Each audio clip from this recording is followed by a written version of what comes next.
E aí pessoal, tudo bem? Vamos lá, indo pro trabalho, começando mais um vídeo pra vocês aí, ó. E já já a gente tá chegando na oficina. Agora são, vamos ver que hora que é. São 6h35 da manhã.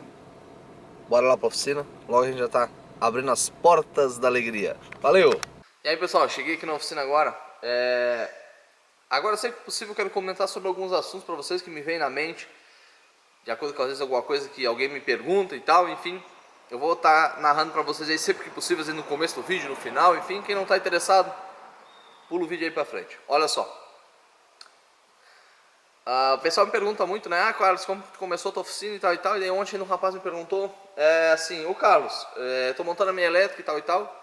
Pra quem não sabe, pessoal, eu sou eletricista, tá? Trabalhei muito com chicote elétrico, reparo de arranque, motor de partida, teto solar, banco elétrico, injeção eletrônica, fazer chicote do carro do zero, essas coisas, carro que vem na funilaria, restauração, só na lata, fazer instalação e tal e tal. Eu sempre trabalhei muito com elétrica, né? Eu cheguei a ter na minha oficina, quando eu comecei, pessoal, mais de 60 e poucas cores de fio, combinação de cores de fio, porque eu fazia muita instalação elétrica, tá? E por incrível que pareça, não tenho muito registro disso em filmagem, tá? Porque eu sempre ficava esperando alguma coisa pra... Talvez Deus, né? Deus não faz nada por acaso. Eu sempre ficava... não tinha... Porque sempre eram serviços grandes, né? Esses carros normalmente... Teve carro que já ficou comigo mais de 3 anos nesses processos aí de ficar fazendo não só elétrica, mas outras adaptações eletrônicas, tá? Então a gente não tinha uma estrutura boa para estar filmando, gravando. Então esses serviços foram feitos, mas não tem muitos registros aí significativos. Mas enfim, aí com o passar do tempo a gente foi migrando para mecânica, né? Hoje basicamente eu trabalho mais com mecânica do que elétrica e também dou preferência para mecânica do que para elétrica, né? Hoje eu uso o meu domínio na elétrica e eletrônica para resolver, para agregar junto da mecânica, né? Então ficou uma coisa bem bacana. Agora para você que está começando aí, por exemplo, né? Quando eu comecei, que eu abri a minha autoelétrica, né? Eu levei, pessoal, 8 anos para montar minha oficina. Quem não sabe, eu já deve ter falado isso em outros vídeos, mas para quem não sabe, foram 8 anos que eu levei para montar minha oficina. Eu e minha esposa, né? A gente batalhava, boa parte do que eu ganhava a gente ia comprando em ferramenta e tal, tá? Tanto é que quando eu abri a minha oficina, pessoal, eu não precisei comprar uma chave de fenda, eu já tinha tudo, tá? E muita gente não sabe disso, né? Mas foi, tá? Então daí o que acontece? É claro que depois a gente vai comprar mais algumas coisas, né? Mas o básico ali, o feijão com arroz, gurizada, eu já tinha tudo, tá? Então, uma coisa que eu errei, assim, quando eu comecei, tá, pessoal? Uma coisa pra falar pra vocês. Todos aqueles, pessoal, que vão na tua oficina, na oficina onde tu trabalha, às vezes no teu ambiente, tá? Eu estudei muito mercado antes de abrir minha oficina. Tanto é que nos 3 últimos anos, antes de eu abrir a minha oficina, aqui no Aririu eu trabalhei numa oficina por comissão. Justamente para mim aprender a cobrar o meu valor. Então eu especificava a minha mão de obra. Você vê que eu sou uma pessoa que eu tenho uma visão. Então eu pedi um emprego numa oficina, né? O rapaz me deu e eu comentei com ele. Eu digo, ó, eu sou assim, assim, assado. Eu não consigo trabalhar mais do que 2, 3 anos no mesmo ambiente. Porque chega um ponto que eu começo a ver situações erradas dos meus colegas e eu tecnicamente estou ganhando o mesmo salário que eles e eu não aceito isso. Então, para que isso não aconteça, eu quero trabalhar na comissão. Porque daí eu faço o serviço diferenciado e eu ganho o meu salário diferenciado e eu não vou ter problema com isso aí. Esse patrão concordou, né, achou bem interessante na época, eu lembro disso, a surpresa dele de ouvir uma pessoa falando isso. E eu não tinha medo disso aí, até que quando eu chegava para trabalhar, pessoal, fugindo agora do assunto que eu queria falar, eu, gurizada, nunca entreguei um currículo. Tá? Eu nunca entreguei um currículo na minha vida em nenhuma oficina, tá? Você sabe como é que eu chegava para trabalhar, gurizada? Primeiro eu me profissionalizei, né? Eu estudava muito, você não tem noção do quanto que eu estudava, gurizada. Eu era o cara, eu vivia lendo, era fora de série, tá? Eu chegava na oficina para pedir serviço, gurizada. Eu me oferecia a trabalhar pro cara 1 semana de graça, se eu não fosse bom e não precisava me pagar. Eu nunca fiquei sem serviço. Porque o cara que é bom, que ele se garante, ele chega. Eu nunca achei um cara, pessoal, que falasse isso pra mim, tá? Aqui na minha oficina. Nunca. E olha, gurizada, é que eu já contratei engenheiro aqui para trabalhar comigo. Eu nunca achei uma pessoa que tivesse essa coragem de falar pra mim, ó, Carlos, eu trabalho 1 semana aqui contigo. Se eu não for profissional, tu não precisa me pagar. Nunca achei, pessoal, ninguém com essa coragem que eu tinha. Eu chegava em qualquer empresa aí, inclusive pedi serviço em concessionária, tá? Com esse mesmo linguajar, e fui contratado. Tá? E eu sou uma pessoa nova, tá? Sendo que nos dias de hoje aí você sabe que tem toda uma questão burocrática por cima disso, né? Eu chegava desse jeito, tá? Eu chegava desse jeito, pedia emprego e graças a Deus sempre trabalhei.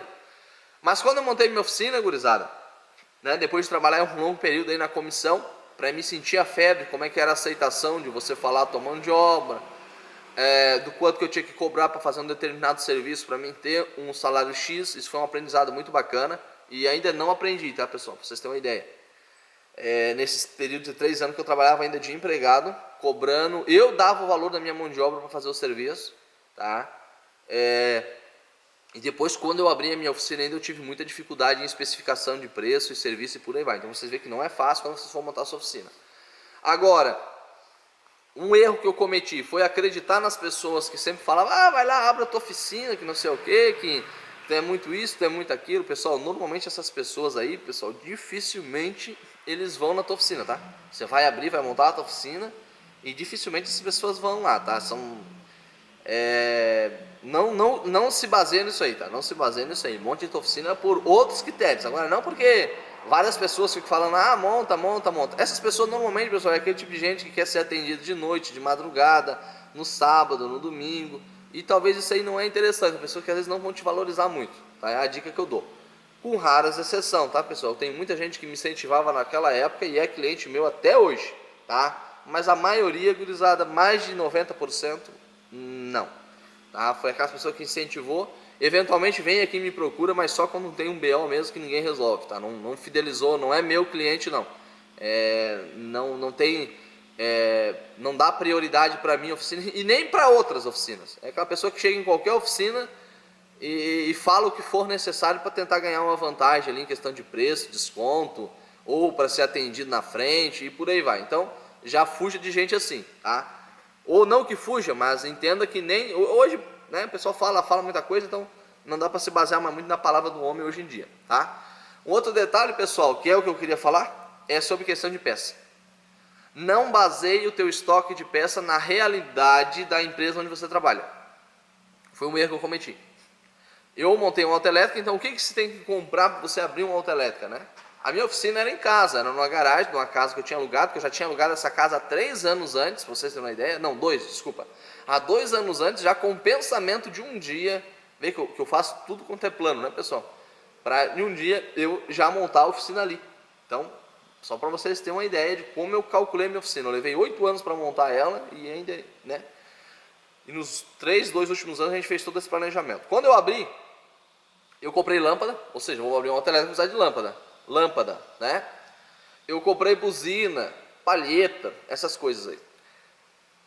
Buzina e palheta eu não lembro, tá? Mas uma coisa que me marcou e eu trago comigo até hoje foi questão de lâmpada, pessoal. Lâmpada, eu levei 1 ano, pessoal, com a oficina aberta, tá? E não tinha vendido nenhuma lâmpada. Em 1 ano de oficina aberta, a minha oficina aberta, eu não tinha vendido uma lâmpada de todo aquele estoque que eu tinha comprado. Aí o pessoal vai perguntar: nossa, Carlos, mas como isso, não sei o que. Bom, porque, pessoal, eu montei uma empresa, eu montei um negócio novo. Os meus clientes, o serviço que vai vir para mim, não é aquele serviço que eu estava acostumado na rotina de outra empresa. Então, não monte estoque, não invista um capital de giro numa coisa que você, por exemplo, não sabe qual vai ser a tua realidade. Então, quer dizer, o pessoal levava o carro na minha oficina não era na geral, minha oficina era num lugar escondido. O pessoal não levava lá para trocar lâmpada e nem para trocar buzina. O pessoal levava lá, por exemplo, trocou a lâmpada na elétrica da geral, o pessoal estava sem tempo, não acendeu, levou aqui, levou lá, um condenou um módulo, outro condenou isso, outro condenou aquilo, o cara ficou meio assustado, né? Aí vai aqui, vai daqui, leva lá no Cartec. Ele vai conseguir te atender e tal e tal. Aí o cara levava lá, quer dizer, a lâmpada já era nova, eu tinha que arrumar agora o BO, o fio que estava rompido, ou o módulo que tinha queimado, enfim. Vocês estão entendendo? Então essas coisas eu comprei, gurizada, e eu não vendi. Eu comprei vela, comprei cabo, tá? Demorei anos para vender, porque o pessoal que chegava para mim já tinha trocado cabo, já tinha trocado vela, já tinha trocado bobina, já tinha feito de tudo, quer dizer, as peças já eram novas. Ele veio para mim resolver o problema. Então é uma dica que eu quero dar para você: não se baseie na realidade da tua oficina. Às vezes você está trabalhando numa oficina aí que está há 30 anos no mercado, já tem vários clientes fidelizados, que esses clientes, pessoal, eles não vão trabalhar com vocês, os bons não vão, é difícil, gurizada, é muito difícil, tá? Tem as exceções, pessoal, tem as exceções, tá? E eu tenho cliente meu que em todas as oficinas que eu trabalhei aqui na região, os clientes me acompanharam. Eram meus clientes, não da oficina onde eu trabalhava. Vocês estão entendendo? Aonde o Carlos está trabalhando, eles levavam o carro. Tá? Então aí sim, estão comigo até hoje. Mas às vezes aquele cliente que tu conheceu dentro do ambiente de oficina e tal, que ficava falando assim, gurizada, cuidado. Cuidado porque dificilmente vão fidelizar com você aí, tá? É muito raro. E aí então, é a dica que eu dou, cuidado com peça. Você não investiu um bom dinheiro, tá? Às vezes uma boa porcentagem em questão de estoque, para você querer ter agilidade, para você querer falar que não vai perder venda, ou que não sei o que, não sei o que mais, tá? E o outro detalhe também é, quando chega aquele cliente que lhe pergunta, e aí, tem tal coisa? E aí você, não tem. Aí você fica aqui na cabeça, amanhã eu tenho que comprar, vou ter que ligar para o fornecedor para comprar essa peça, porque ontem eu perdi uma venda. Não, cuidado, você não perdeu uma venda.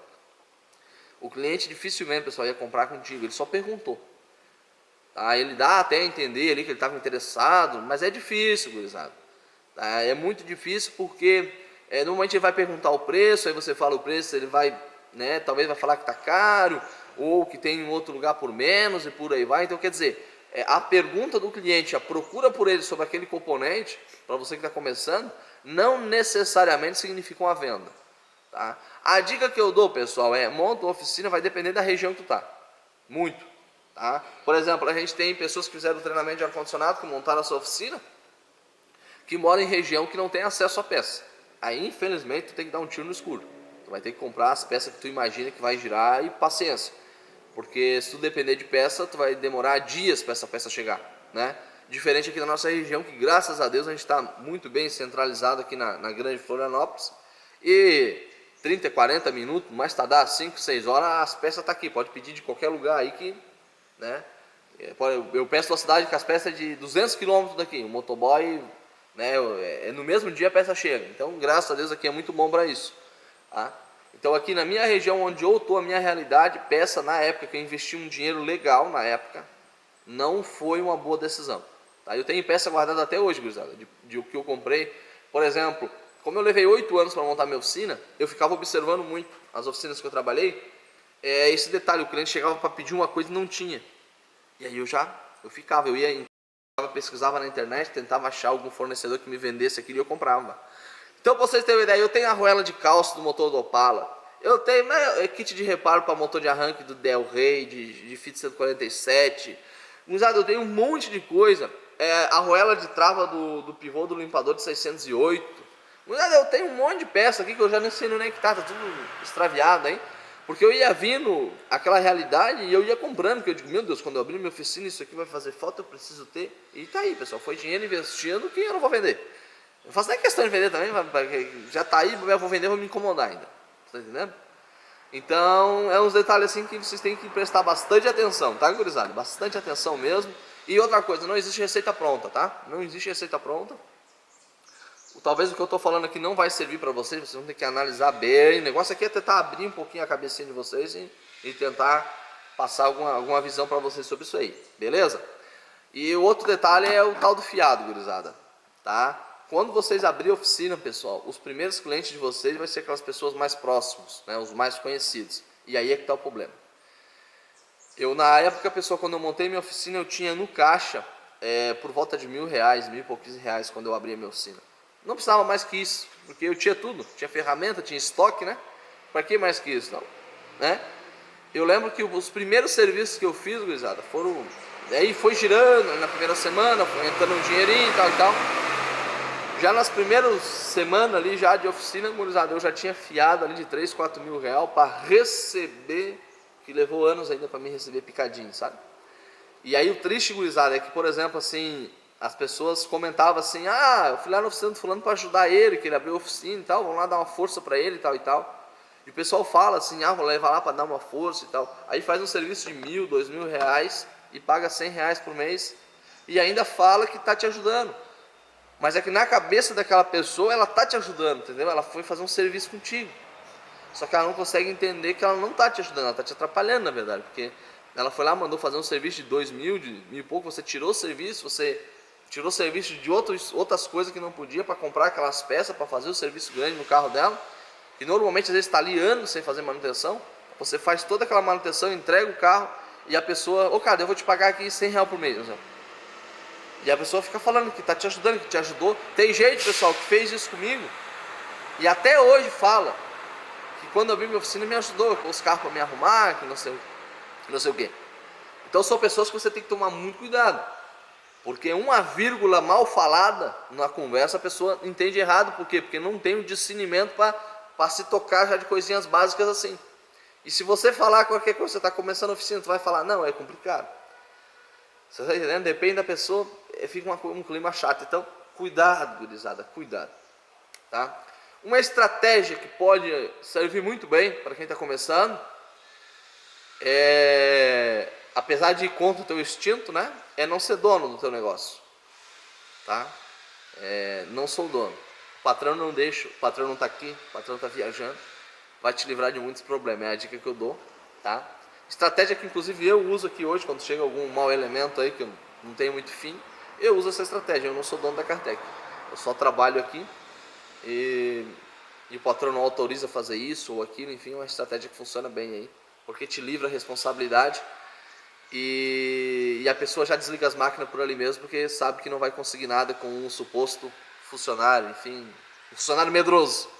Né? Então é a dica que eu dou para vocês aí, o funcionário com medo do patrão mandar ele embora, né? Então no começo aí se finge às vezes que tu é o funcionário medroso, tu trabalha para algum louco aí que montou a oficina e tal, é a dica que eu dou, talvez pode te ajudar bastante aí para te livrar desse problema, tá? Mas tem que se fingir de funcionário medroso, que aí normalmente esse tipo de pessoa ele se acha meio espertinho e tal, então ele tecnicamente ele vai embora, tá? Mas gurizada, não sei se deu para passar o que eu queria passar aí, mas enfim, só um papinho rápido com vocês aí, que não foi rápido na verdade, mas espero ajudar o pessoal que nos acompanha aí. Agora vamos dar continuidade no serviço. Turma, mostrar para vocês um pouco aí do serviço então. Olha só, o Honda, né, tá aqui na rua, acho que eu já falei para vocês ontem, né? Tô meio perdido aí, gurizada. Hoje é tarde, tá? Não consigo filmar antes. O Honda tá pronto, gurizada, só tô esperando o dono trazer uma bateria, tá, que teve aqui e tal. O dono até comentou que disse que essa bateria ele comprou nova. Teimoso é aquele que tema, né, gurizada? Eu não preciso mais estar, enfim, tá? A bateria tá aí, diz ele que é nova essa bateria. Aí vai ver garantia lá onde ele comprou essa bateria aí, beleza? Mas aí tô aguardando vir a bateria para daí a gente poder dar continuidade nesse carro, tá? Não tem como eu liberar com a bateria ruim. Essa bateria tá zerada de carga, tá, gurizada? Não pega carga, não segura carga. E esse carro pode ser que volte a... Se deixar com a bateria aí, pessoal, a chance de voltar a dar problema é muito grande, tá? O carro já tá montado, já tá com o painel funcionando, tá, pessoal? O painel tá funcionando tudo direitinho, não tá dando mais aqueles cortes, né? E não sei se eu falei pra vocês, né? Eu troquei os componentes do painel ontem. E agora o carro tá pronto pra ser entregue, só não posso liberar com essa bateria aí. Pessoal, a gente tá com esse Linea, tá? Um Linea Dualogic, tá? Esse motor aqui é aquele 1.9, beleza? Esse carro tá com defeito de ar-condicionado, tá? Tem hora que funciona, hora não, que a gente vai deixar com tempo aí, possivelmente vai ficar até sexta-feira esse carro pra gente analisar. Esse Corsa aqui tá pronto para ser entregue. Eu fiz um acendimento de farol automático nele, beleza? Ali fora, gurizada, entrou esse UP. Esse aqui é de um cliente nosso, com 30 mil quilômetros, tá? E a gente vai fazer uma revisão pós-compra aí. Mas acredito que não vai ter muita coisa para fazer, um carrinho com 30 mil. Se tiver que trocar alguma coisa aqui, pessoal, poucas coisas aqui vão ser trocadas por quilometragem e mais por tempo, né? Eu tenho que depois ver o ano desse carro, tá? Letra K, gurizada, agora me fugiu qual é a numeração da letra K, tá? Mas depois eu vejo o ano e eu passo pra vocês certinho, tá? Então o Linea, Corsa, o Corsa tá pronto, tá? Esse Vectra também tá pronto. Esse Vectra tava foi feito reparo aqui no botão do reciclo do ar-condicionado, tava com o LED queimado, troquei e trocado uma lâmpada de farol de milha. Aqui servicinho básico, tá? Nada de muito agravante, beleza? E aqui na oficina a gente tá aí. A Prisma não mexi ainda. Fiesta também não. A Hilux e o Vectra estão aguardando. Talvez hoje final de tarde a gente começa os trabalhos ali no Vectra, tá, pessoal? Suspeita ali de junta de cabeçote queimada, tá? Suspeita não, já é certeza na verdade, mas depois eu chego para explicar mais alguns detalhes para vocês.